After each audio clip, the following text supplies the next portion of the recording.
Hi, everyone. Welcome to another episode of Second Act Actors. I'm your host, Dr. Janet McMordie, and I'm still a medical doctor simultaneously trying to pursue a career in acting. My guest this week is Amy Lawley. Amy, I guess she technically is a first act actor. She's always been an actor, but she does have a career in sales as well, which we talk about quite a lot because, let's be honest, being a salesperson is being an actor, but she's now living in Toronto from the UK and is more pursuing her career in acting these days.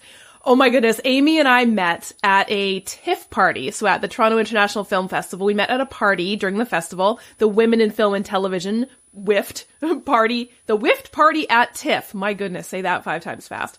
I met her, and I'm pretty sure everyone feels this way when they meet Amy. They think, who is this woman? She needs to be in my orbit. She has so much energy. She's absolutely incredible. And I thought to myself, I need to be friends with this person.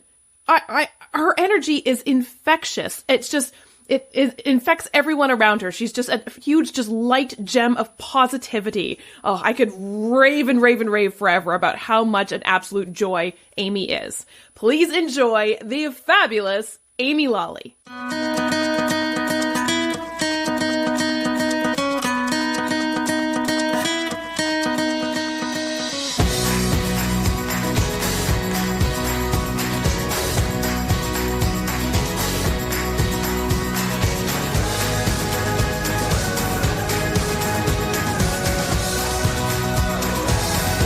It's frustrating, isn't it? I have a look through a few different things, and I've also got a friend who works in production, and she'll send me all sorts of bits, and I'll be like, Claire, this is not for me, girl. This is not for me.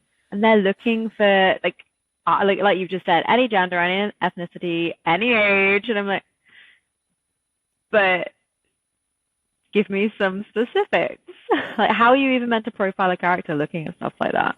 I know. And I think what's frustrating for me, and maybe this is just my naivete with the industry, is that if I was casting something, I would have a very visual, distinct what I want to be that person. And I find it almost, and this is mean to say, it's lazy casting. It's lazy. Where it's like, I don't know, just anyone. We'll know when we see them. You're like, no, you won't. Like, you already know what you want. Stop wasting everyone's time, including your own. It's hilarious, isn't it? I mean, I remember going for an audition. This is years, like 4 years ago. I went for an audition 4 years ago. And I walked in, and the guy, like Mino, was just like, yes. I was like, what? And he was like, well, you're who I want. And I'm like, you haven't even seen me do it. I haven't done my audition. He's like, I know, but I have, like, you were who I pictured or close to it. And I'm like, okay, cool. And I don't know how someone can write a script or go about any production or direction, or, you know, if you've got someone casting, like, they should know, like you've just said, who they're looking for. They've already got a picture in their mind, apparently, but now it's just like, I don't know, let's write something and fill it with people who, you know, they can look like anything. And then you've just got like a really weird looking cast. It's like, none of these people work together. I agree. And it's so interesting you say that, because you hear so many stories of that happening where, you just kind of walk into the room and you're exactly what they want. And I never really thought that was real. You hear the story of that and you go, oh, isn't that nice? Until I had written I've written a short film script. And it was just based off of a weird dream that I had. I wrote it.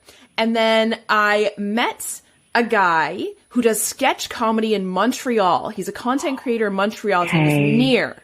And I saw his sketch comedy and I was like, that's the guy from I've never met you. You're the guy from my dream. You're in my dream. I've never met you before. You're perfect for this. And I was like, I don't mean to be creepy, but maybe we'll get this film made, but you are the star that I want. I'm sorry, if I can just imagine you waking up in the middle of the night, or like 6 a.m., like one cockeyed, half dribble down your face, like, I need to write this, and stalking some random dude on Instagram and just being like, hey, I dreamt about you. And it's like, what the fuck? And it's like, dude, it's 7:03. What do you want from me? trying to convince people. I'm like, I'm not insane. I promise you. I'm a doctor. And my friends are like, I think that makes you even more creepy. Why is the doctor emailing me about a short movie? That's not making you less creepy, Janet. That's making you more creepy. Oh my goodness. Yeah. But thank goodness he's like the sweetest, most lovely person on the planet who was like, game on. This is great. But it's so interesting how that happens, where we just have the picture in our head. And I think that's what's so neat about this industry is how visual it is. And it's something that I'd never experienced before, is that visual art, which was so lacking in just, I guess, the rest of my life. So I think it's so cool. It's really awesome to be able to be part of something when, you know, you're a kid, you grow up and you play cello for 6 weeks, realize that sucks, and you look at a piano, you know, doing, doing, doing, or you can play as Hot Cross Buns or Three Blind Mice, which are the same damn song. And then you're like, I could try singing, and then you do some singing on stage, and you're like, it's like, actually acting. Okay, I can do that. Yeah. I love how it's just, visual. You can do that, but looking at everything else is like, well, I can't play piano, so I might as well be on a stage. Might as well be on screen. So, tell me your story. How did you get into this crazy business? Oh, God, I wouldn't say I'm in it right now, but no, I'm getting back into it. The horse is very much in the stable. I started acting when I was 4, 5, 4. That age, that like when someone's like waist height, that's when I started acting, you know. And I started acting in a really local little theatre club in my town, Ludlow, Shropshire, UK. It's a white town of 9,000 people. In like the arse end of something we called the assembly rooms. But girl, this was the most rickety ass ratchet place. Like it was probably like what would you call it? That poisonous shit in the ceiling where they started closing businesses down, you know, with the foam, and they're like, get out, if you breathe this in, you'll die. And we're kids, and that's going, for Hotel Romeo. So we started doing that when I was a kid. I was acting, and it was a way for me to get away from childhood trauma. And just carried on acting through school, doing theatre, and for me, it was a massive form of escapism, and just carried on doing it. And then I got to a point in life where my parents were, acting was never going to be a career for you. Do something more, you know, guaranteeable, and so keep something in your back pocket. So I contemplated joining the army. Started going down that route. Was going to end up a DR like yourself, but for the old animals. Had a motorbike accident, broke a few bones. And then I was like, you know what, screw it. I'm going to go to college and do acting. So I did theatre and drama studies, my A-level in that. And then halfway through that, I ended up being paralyzed. I don't know why I'm laughing, because that's really not a funny thing. Hey, we laugh or we cry. It's the laughing in funerals. Girl, I'm with you. This is true. I was paralyzed for 11 months, and we have no idea how that happened, but it was 3 vertebrae in my spine that exploded. So for that, I was unable to do a lot of the practical. I was unable to physically get to college and go to my course. So my grades were low. Oh, you can act, but you can't, because we don't have an accessible stage or an accessible drama room, or nothing's really accessible to you, but you can carry on doing the course. And none of that really occurred to me. I was like, oh, it's my fault I'm in a wheelchair. Poor old Amy. I can't get into college. So I wasn't able to get into university. I went for a few auditions, and they were great, but in the UK, we have something called a UCAS points. And if you're UCAS points, you can get an audition at a university before you get your UCAS results. And I got a couple of conditional offers, one which was the Royal Central School of Speech and Drama, and the other one was Woodstock, which is a private university, which I couldn't have afforded anyway, but it was nice to get an offer. And then I didn't get enough points, so I didn't go to any, but I'm glad I didn't. because all of the experience I have and the amazing people I've met through life are, oh, what can I use from you? Yes, I'm listening to your conversation, but also watching all your body language and just wondering how I can use you in every aspect of any character. And then just carried on doing bits and bobs through life, did some immersive acting in a maze, which was so damn fun. Scaring people for money was the shit. So that was fun, playing ghosts and ghouls and clowns. Did some film stuff in the UK, and then didn't do that for a while, got into sales, fell off the radar, woke up one night, had a few bottles of wine, applied for a Canadian visa. Was, I'm going to go to Canada, Toronto to pursue my acting dreams. And then I got here and COVID happened. So I've done a few things here, but I did a lot with a guy called Mina Soliman, who won't mind me mentioning him. He is an award-winning producer and director. He's Eastern. He's from Egypt. And I did a few things with him, a few shorts, spoke some Arabic, of which words I can never remember, but that was fun. I did a commercial for I don't know if I'm allowed to say that, for Burger Factory, but it got taken down because the wife hated me because I was hotter than her and her husband was in the commercial, so that was fun. That got taken down after a week. Yeah, but just kind of getting back on the horse now, as it was, and getting myself back out there and being in a place where I feel confident to be on camera again, where I feel confident within myself and safe bringing my emotions forward through characters is something that I'm really excited to get back on the horse with, get back behind the lens and have makeup wiped off from underneath my eyes 12 times a day until they start bleeding. I can't wait. Something you said that really resonated with me just now about looking at other people and being like, yes, obviously I'm listening to your conversation. Yeah. Tell me more.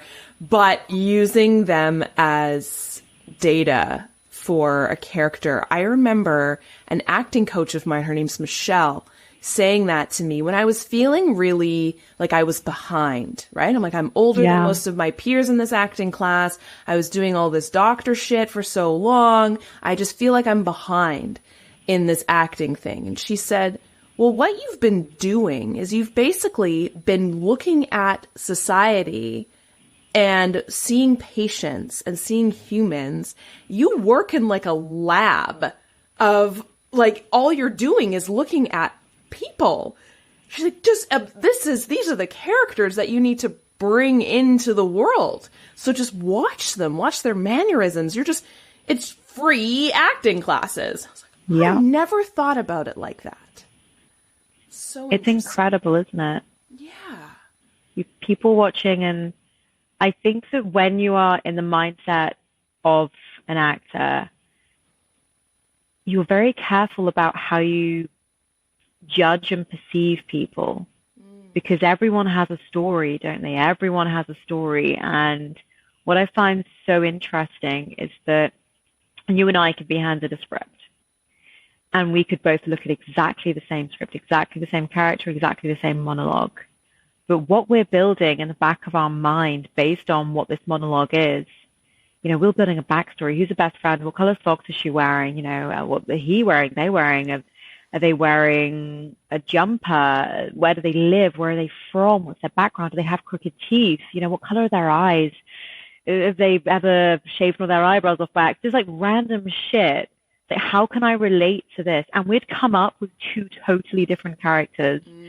And unbeknown to us and your average person, we're basing that on all the people we've met throughout our life, which I think is so damn incredible. I think it's fascinating that we feed off so many people's experiences and everyone that we've met, which is partially the reason I'm glad I didn't go to university for acting, because I'd have been in a group of people who, and this is no disrespect to anyone who's put all that hard effort and hard work in whatsoever. I mean, I couldn't afford to go, and it was in a relationship where I wasn't allowed to go. So for me, it was very different. But I've met some of the craziest fucking people over the past 10 years.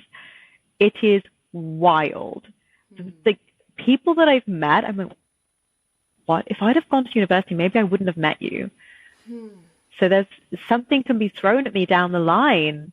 Can you represent a cocaine snorting someone who was going to be an astronaut who is now a doctor? And I'm like, yes, I can. Yes. And I'm like, what? Who are these people?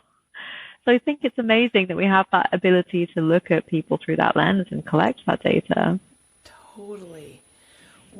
So you've been through some pretty significant things in your life. I think things, and correct me if I'm wrong, and I don't mean to assume, but things that I think maybe could have been so traumatic to say, I never want to act again. Is there something about acting that just keeps drawing you back, despite what you've been through? Been through in life or been through in acting? Both. I would say more so life. It's been a journey. I've lived 9 lives. The one thing about acting for me is self-development. It's a form of therapy. And it allows me to be my true self through the filter of a character. And I think that a lot of people who are actors, or a lot of people who are in the entertainment industry, we've seen shit. I would say 9.9 out of 10 people in the industry have seen shit.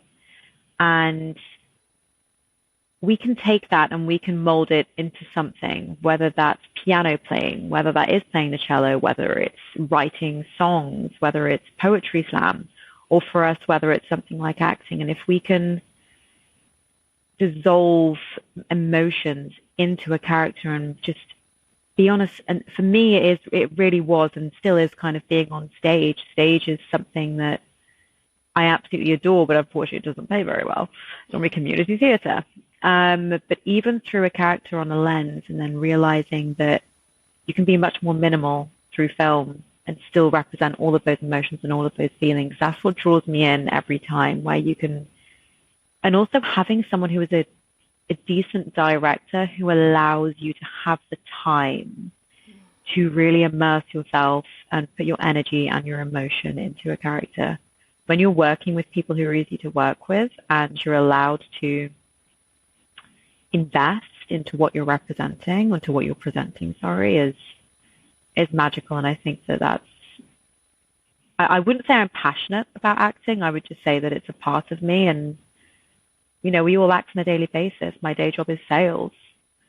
So it's, hi, how are you doing today? I hope you're having the best day. Tell me how your weekend was. And it's like, my energy is not that high all the time, but I can do that. And when someone else feeds off that, it's those relationships on stage, and it's those relationships, like meeting you, for example, you're both high energy, and it's someone who makes you feel like you, and you can just be yourself around. And actors, we've all got that weird vibe where we're all a bit strange, and that world is just it just feels homely, like a big comfort blanket.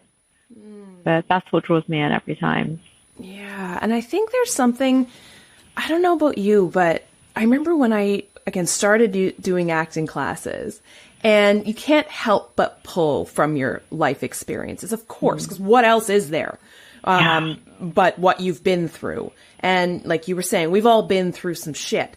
And I remember really like pulling from the shit. And then, this sounds so silly to say it out loud, but almost feeling guilty for using some of the past things that have happened in my life to be the character, because I felt like I was at an advantage. Because I'm like, this isn't an even playing field, because, you know, so-and-so over here maybe hasn't experienced the same level of trauma as me, but I have, and I'm pulling from that. And it was a weird, almost like people-pleasing anxiety that I was having that really, when I say it out loud, I'm like, this makes zero sense. But I'm like, am I using my trauma? Like, am I using it to an unfair advantage? Does that make sense? That 100% makes sense. don't feel guilty about that. I mean, we'll try not to, because it's a tool that you've unfortunately been given, and is it just going to sit there in your memory bank being useless and, haunting you? Or it's like, you know what? I have an opportunity to use this. I have an opportunity to bring this up. And as long as it's safe for you emotionally and mentally, and it's not going to put you out for, more than a couple of hours, go ahead and use that shit. Because it's something, people have been through so many things this day and age, and people sometimes feel alone. And if you can bring that up and use that and represent that, power to you. 100% use that trauma. Just make sure you can put it back in the box. Yeah. And it's interesting you say that. That's been a vein that I know has traveled through a lot of people that I've talked to on this podcast, right? Because these are people who've come into acting, or even just the entertainment industry, or a creative career, a more whimsical career in the second part of their lives. And again, you can't help living on this planet for more time. You can't help having lived through shit. Like, you're going to have been through stuff just from living on this planet for longer than, say, no offense to them, but like 20 something first year theater student. Yeah. And again, I have to keep reminding myself that, like, the only way, and this is kind of woo, the only way that I think, in my opinion, we produce empathy is storytelling. Like, there's literally no other way, because we live in such an isolated society where it's hard to organically make it. I think, I'm not going to be able to empathize with somebody, in a war-torn country, because I haven't experienced that and probably never will, privilege. But the storytelling that we hear from these people produces that within us. And I think that's what I need to keep reminding myself when I'm using, like, exactly what you were saying. That's the power of people wanting to see themselves in actors, I think. Yeah. I think 100% you're right. With the average roller coaster of a movie, or theater, when we go to theater, or even if you're just, my partner and I actually went to comedy, went to go and see Andrew Schultz. I can't say too much about it, but we went to go and see Andrew Schultz last week, and the emotional roller coaster of a top comedian is unfathomable. Because some of the stuff, I'm sat there in tears, crying. Like, I've been through this. I've experienced some of this. And then I'm finding my partner sat there like, oh my goodness, like, Alex is crying now, geez. So, and it's going to that emotional roller coaster, like you said, with storytelling. And I think that when we do that ourselves, and this has just kind of clicked with me, when we use our own trauma or a period of our lives that is really, really difficult, when we bring that through in a character, we are given the opportunity to look at that trauma from a different perspective through so many different characters. We're given that opportunity to readdress it and be like, hey, how would I have addressed it if this would have happened today? And I think that that's a magical thing to be able to do, because not many people get that chance. Yeah. It's just kind of clicked with me. I'm like, therapy with Janet. I love this. Cancel my therapy session this week. That's right. And that's all the time we have. Yeah. But I think that's a beautiful thing. And I think that's why I think so many people are craving this change later in life. And like, it's always been there, that like childhood play, because childhood play with yourself and with others is experiencing everyone else in the world. And then you go through your first act or whatever, very tunnel vision focused on me, for good reason. You kind of need to be a bit self-centered in that phase of your life. And then realizing, as you're kind of getting out into the world, feeling safe financially, feeling safe in your body, feeling secure, now you kind of are opening yourself up, being like, oh, right, everyone else's perspective. How do I get back to, contributing to the world in whatever way, shape, or form that looks like? And I think, playing a character and yeah, I agree. Like you're able to see it through so many different filters. Now I'm kind of rambling, but I think it's exciting and it's terrifying. And, I wish more people did it. Same. I wish more people had the confidence to do it or took that chance in themselves, because it's so unfamiliar for so many people, and it's a beautiful thing to just play as an adult. Like, and people are, oh, this is really weird. And I was like, you know what? Actually, we're good. We're good. He was like, are you drunk? I was like, no, I wish I was. But it's, yeah, I love it. And I think that's one of the things. I mean, even thinking about alcohol, when people do have a drink, it kind of gives them that confidence or takes away that shield. And they come out of their shell a bit more and they're more playful. And I find it fascinating. I mean, when I go out, like yourself, I don't really drink. So I went to a party the other night with my friends. It was my friend's 38th. And watching people go from sober to drunk, I'm like, watching that change. I'm like, oh, I'm vibing with this. And I'm there, just like, oh, the water, please. Thank you very much. And I was like, oh, finally I can be my weird self again. I'm just waiting for everyone else to get drunk so I can be me. That is so interesting. Oh my gosh. That's fascinating. Yeah. Yeah. And that's so interesting. I think, especially, as somebody who is sober and weird, that's really, really an interesting take on it, especially now that when I used to be very socially anxious, so I would drink, and then everyone's on the same level. But now that is the next time I go to a party, that's going to be how I see the whole thing. That is fascinating. I love that. That's so new to me. I'm so excited. It's like, I'm already drunk in life, you know? Yeah. Oh my God. I love that so much. So, can you take me through what you're doing now? Like, you're kind of getting back into things, into the acting world, into entertainment. What does that look like? How do you rebuild, especially in a new country? For me, so I've reached out to a couple of old contacts, and coming to WIFT was actually WIFT. I can't help but think of farts when I say WIFT. Oh, 100%. Coming to WIFT was something I was like, oh, should I go? Should I not go? I'm like, you know what? No, I need to reconnect with people who share the same energy, who share the same piece of the jigsaw puzzle as myself.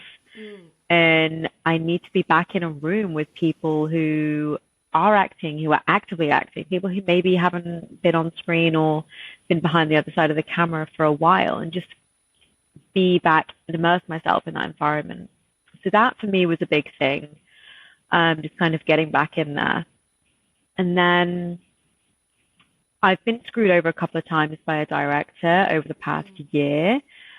So when you're like, you're trying to align dates and things, I'm like, so you know what? I've just closed that book on that person, which is absolutely fine. I wish them well.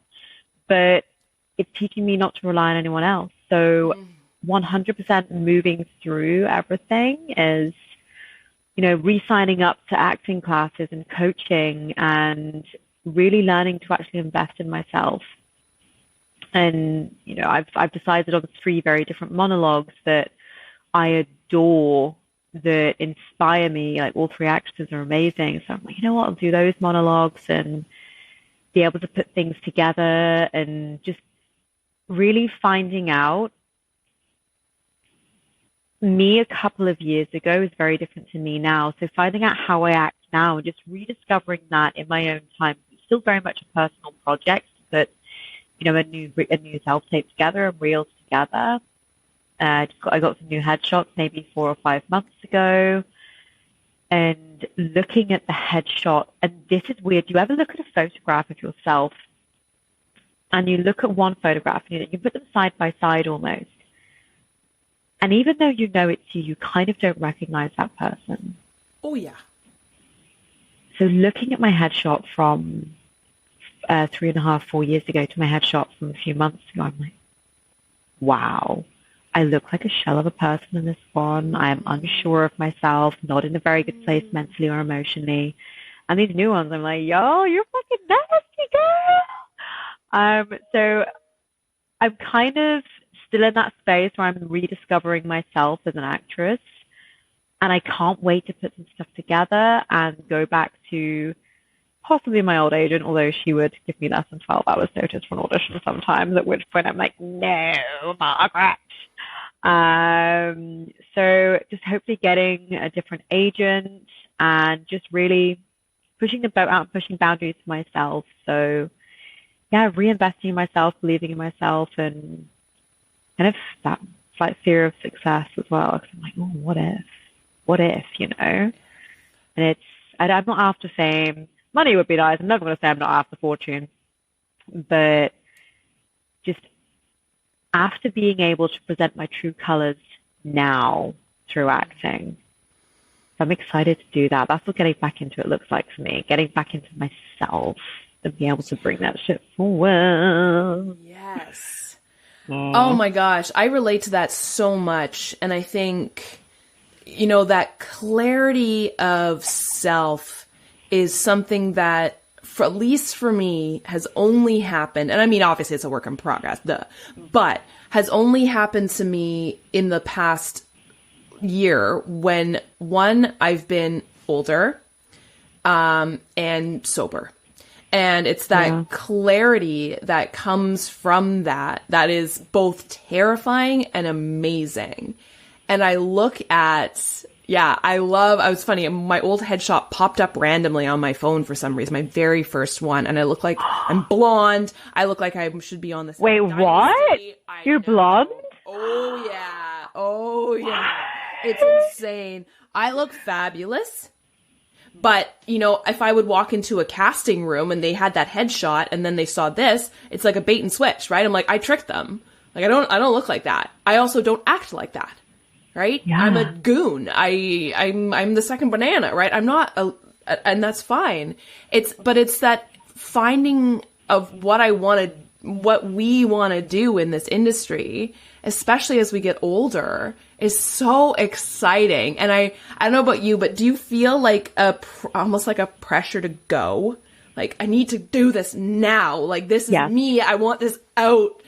People need to see this and witness this. 100%. I mean, I'm 30 in a couple of months. No, wait. Yeah, I'm 30 next month, so in November. And 30, I don't really care about 30. I'm like, it's an age, whatever.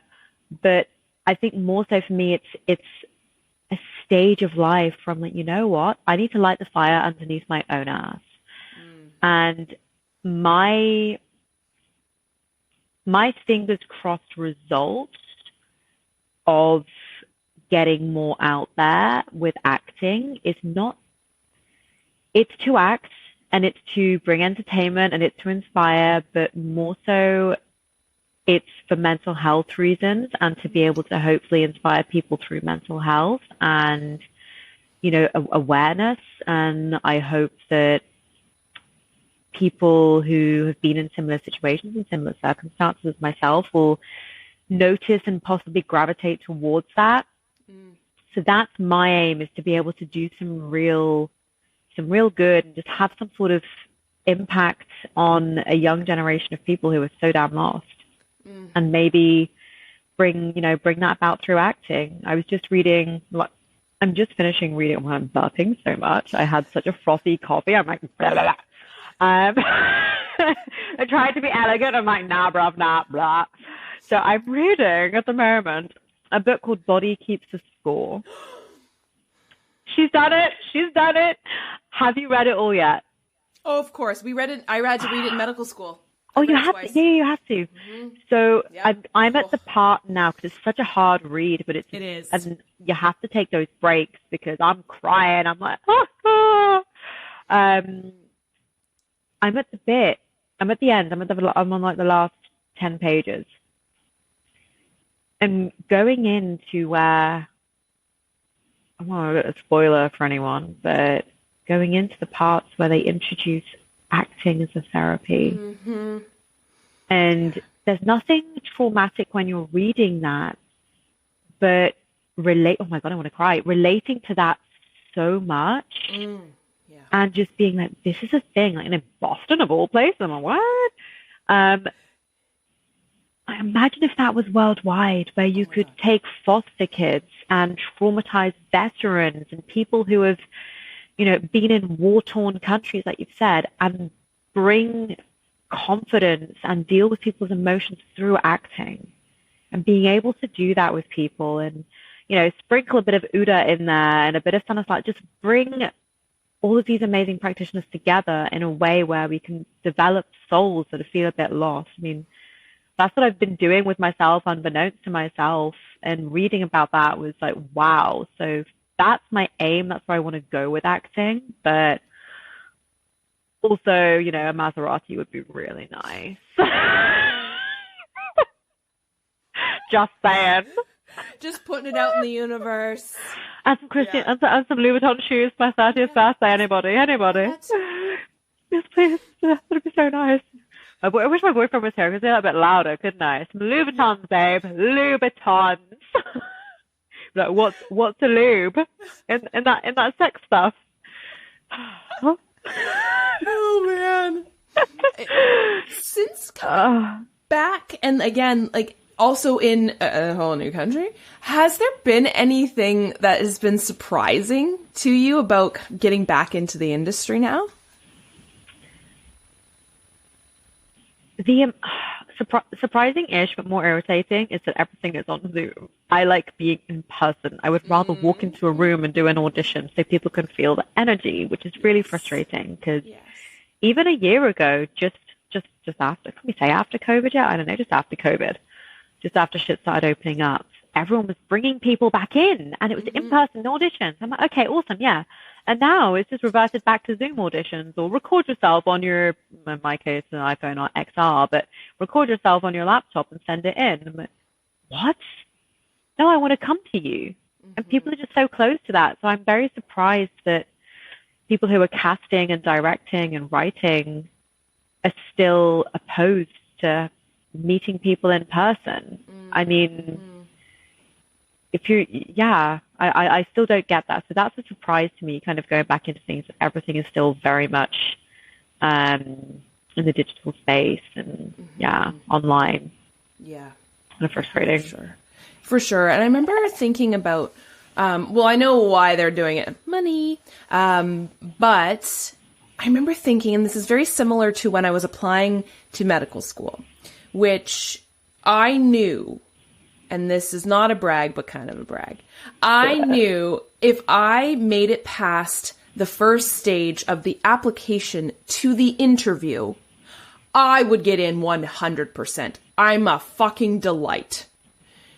It's the same. Yes, I'm like that with interviews. I'm like, my CV's shit, but give me a chance, okay? Give me a chance. I feel the exact same about self-tapes. And I didn't before. I was like, self-tapes are great. This is when I was living more up north. Now I'm in Toronto. But, like, sure, they're great. They're convenient, blah, blah. But, like, if I could just get in the room and meet someone in person, I am a fucking delight. Isn't it wonderful? Okay, can we take a moment? How long has it taken you to say that about yourself? Oh. That you're a delight? Too long. Because you are. Thanks. You're a breath of fresh air. You know, you take the lid off a Fresca, and it's just like, oh. I just like take the lid, and it's just like, oh, Janet. But same. I'm like, if I can just, like, my resume, it's aight. I've got good experience. I've been a manager in sales for long enough and all that bullshit. But I'm like, sorry, we decided not to go with you this time. I'm like, y'all haven't met me. Yeah. I'm fun. I'm willing to learn. You can teach me shit because I've got the right approach and the right attitude, and I'm willing to learn. And you can criticize me, and that's fine. Yeah. Because I'll address those criticisms. But with a digital send or an email or a piece of paper, you can't. Like, I've just started attaching my headshots to a normal resume because they're sexy headshots. So I'm like, you know what? If I can't get off my resume, hopefully I'll get off my looks. Hopefully it's like a 70-year-old white man interviewing. Come on. Well, and you know what's funny? It goes back to, I was just thinking about, it goes back to the whole, like, who I want to cast for my short film. I'm being really creepy, but I'm like, if you could just meet me in person, I'm not creepy. I'm a professional. And I think that's what also I find is missing from the Zoom is when you're in person, you get this vibe of who this individual will be on set as well. Right? Do they come in and they're kind of like, hi, or do they come in like, hey, how's it going? You know, the energy. And I cannot get a vibe of, will you be good and fun and collegial to work with on set off a self-tape? I can't. I've been burned before. I've been scammed before. And we all have. And it's getting worse with Zoom because you can't see the person's energy enough. And then people are like, hey, just take a look at my Instagram. And I'm like, what? Your life through a filter? No, I'm good. Meet me as a human on the same level. I'm 100% with you. Like, being easy to work with is so underrated. Mm-hmm. Yeah. And oh my God, so total tangent. You just reminded me of a time when I helped like the sound crew with some of their cases. And the one guy looked at me and was like, what are you doing? I'm like, I'm helping you like a normal human being. He was like, oh, it's fine. You're the talent. And I'm like, no, my name's Amy. I'm going to carry your suitcase because you got a backpack, 2 booms in one hand, a camera in the other that's probably worth more than my life. And you're trying to drag this case with your chin or some shit. Let me carry it for you, dude. Like, oh, okay. Thank you. And I'm like, what assholes have you worked with? What, like, who on earth feels so entitled that they can't be a human being and help people? So that's, I think that's where people get burnt as well on places like Zoom. Like, you can't get the energy. Is someone genuine? Is someone easy to work with? Is someone going to order a 3-course meal for their rider, or baby bells and blankets? Well, and it's funny. I remember chatting with somebody when I just had recently moved to Toronto and was saying, you know, now it was, as you know, we were tiffing all over the place. And I was thinking to myself and talking to a friend of mine and saying, how do I network? How do I come across as not being desperate and gimme, and what can you do for me? And how do I make that come across that I'm not like some average, you know, classic actress who's like, give me a role in your film. And my friend goes, it's literally impossible for you to do that.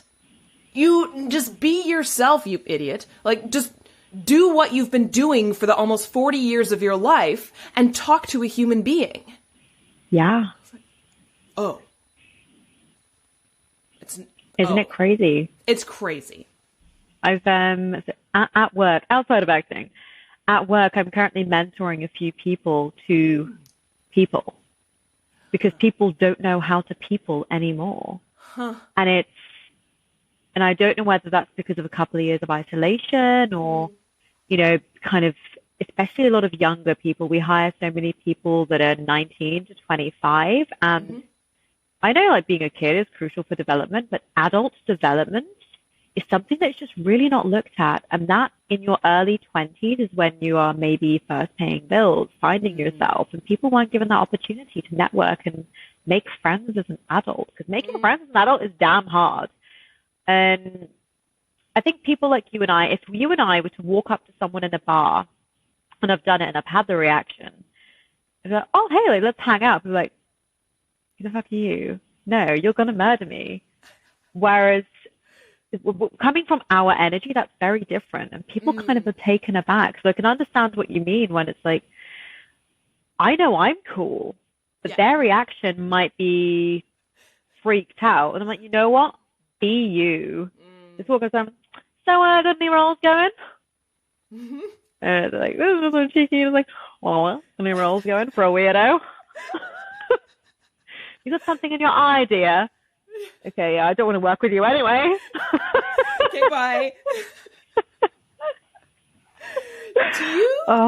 Do you have any advice for anyone who's interested in getting either back into acting after some time away or pursuing it later on in life and having never really sought it professionally?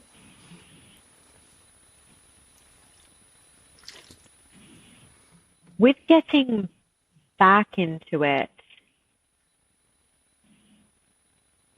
I think the reason people take time away, or one of the reasons I took time away, was because of mental health and because of circumstances, but also procrastination, if I'm honest, and the fear, and again, the fear of success. And with the fear of success, by that, I mean that we all know what happens when we get a no. We're used to that. We're used to rejection. That's fine. We're cool with it. Say no, okay, bye, whatever, thank you, next. You know, keep swiping. But when you get a yes, it's like, oh shit, I'm succeeding at something. Am I good enough? Imposter syndrome. And that feeling is something that we're so unfamiliar with. I would say to people wanting to get back into it, if you're not willing to push yourself through those feelings and put fear and say, "Okay, buddy, put that shit to one side," because it's not a passion, it's a part of you. If you really want to get back into it, it's a part of you. And don't hold that part of you back. With someone wanting to pursue it later on, I would say have no shame whatsoever. You look at some of these actresses, you've got Dame Maggie Smith, you've got Anthony Hopkins, you've got Gambon, who, rest his soul, who just passed away. You've got Ian McKellen. You've got actors and actresses that started pretty damn late. And in such short space of time, they've built up reputations that far succeed people who have been to acting school, who have been acting since they were maybe 15, 16. And I believe that's because of their life experience, because of people that they've met throughout their lives. And, you know, some of them have spent time on stage. Some of them come from accounting and law jobs. Gerard Butler used to be a lawyer. So I would just say utilize every ounce. Don't feel like an imposter, because like you've said yourself, you spent so many years in a lab. You've been given a free stage to think back and collect all this data from all these amazing people that you've met throughout your life. So if you're pursuing it later on, it's not a disadvantage. Your advantage is that you have experience and you have a library of personalities that you can draw off, and a library more so of experience, personal experience that you can draw off as well.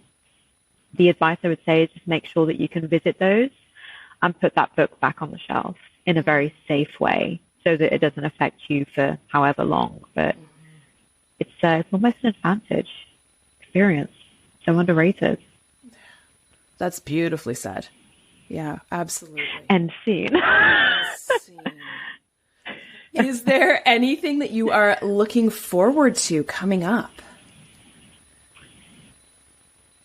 Just getting back into acting in general, because again, this is the start of my journey getting back into it. So I've been in talks with an old casting director, Mina, who is like, "Oh yeah, we've got some things that might be coming up and I'm suited for," which is nice because I get a regular message of, "How's the superstar? How are you?"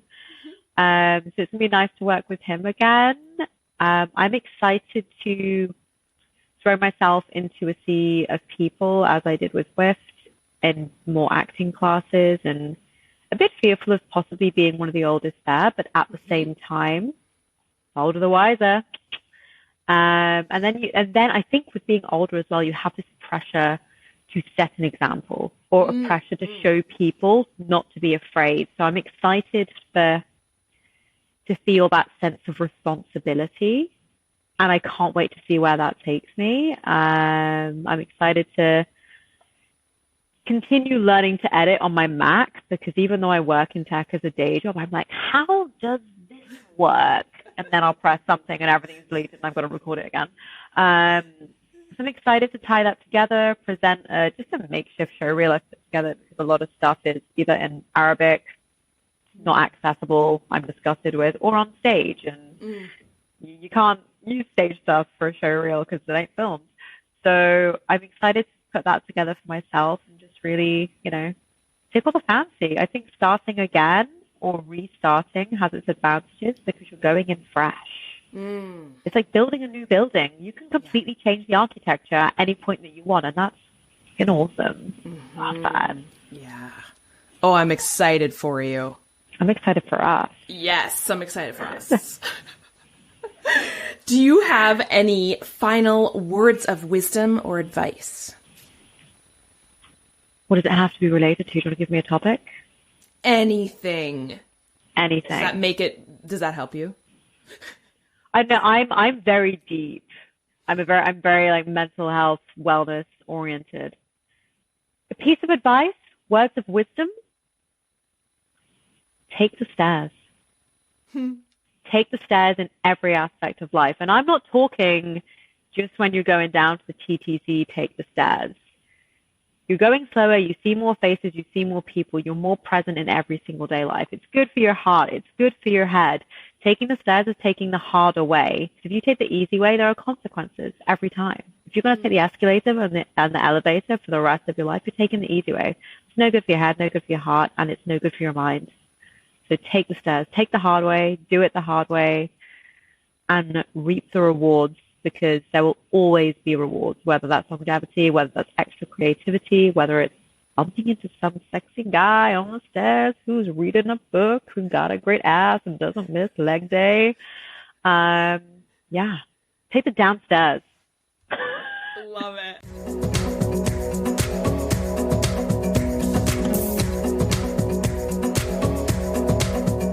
Thank you, everyone, for tuning in, and thank you, Amy, for being my guest this week. Also, Amy, thank you for being just, that injection of life, laughter, love, all of those things in my life these past few months since we met at TIFF. You were an absolute gem. I'm so thrilled to have met you at that random TIFF party, and now get to watch your career absolutely flourish. I hope you will all tune in next week for another episode of Second Act Actors. Bye.